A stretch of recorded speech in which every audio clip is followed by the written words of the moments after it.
এই যে সুনামগঞ্জের বন্যা এবং সিলেট বিভাগের বন্যা, এইটাকে আমি নাম দিয়েছি অলিম্পিক বন্যা। 4 বছর পরে পরে অলিম্পিক খেলা হয় আর 2 বছর পরে পরে এই বন্যা হয়। আমাদের পাশেই মেঘালয়, আসাম, সেখানে প্রচুর বৃষ্টিপাত হয় চেরাপুঞ্জিতে।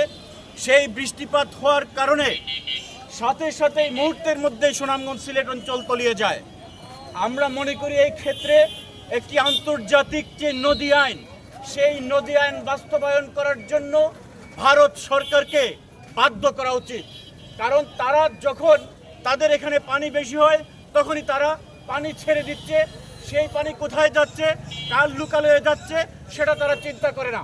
সেই কারণে আমরা মুহূর্তের মধ্যেই তলিয়ে যাই, বন্যা কবলিত হই।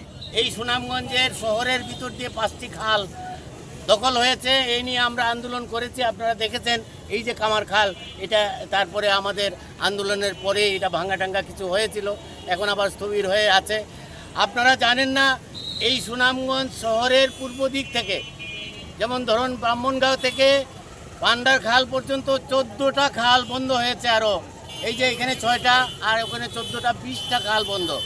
এই 20টা খাল দিয়ে এই অবারিত পানি দেখার হাওরে যেত, সেই পানিটা এখন যেতে পারে না।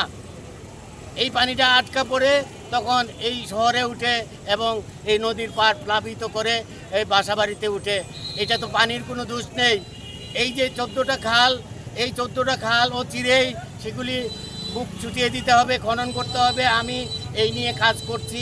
আমি এই আগামী 2 দিনের মধ্যেই এই খালগুলি আমি পরিদর্শন করতে যাব এবং তথ্য নিয়ে আমি লিখব এবং এই খালগুলি যেন আগামী দিনে এই সরকার খনন করে দেয় সেটা চিন্তা করার জন্য আমি অনুরোধ করছি।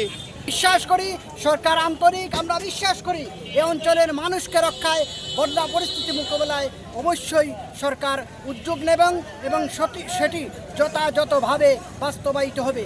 আজ সময়ের স্বাভাবিক বৃষ্টিপাতে যে বন্যা তৈরি হয়েছে সেইটি অপরিকল্পিতভাবে হাওরের যে ফসল রক্ষা বাঁধ নির্মাণ করা হয়, তার কারণে শহরে যে খালগুলো রয়েছে, যে খালগুলো ভরাট হয়ে গেছে, তার কারণে এই বন্যার মুখোমুখি হতে হয় সুনামগঞ্জবাসীকে।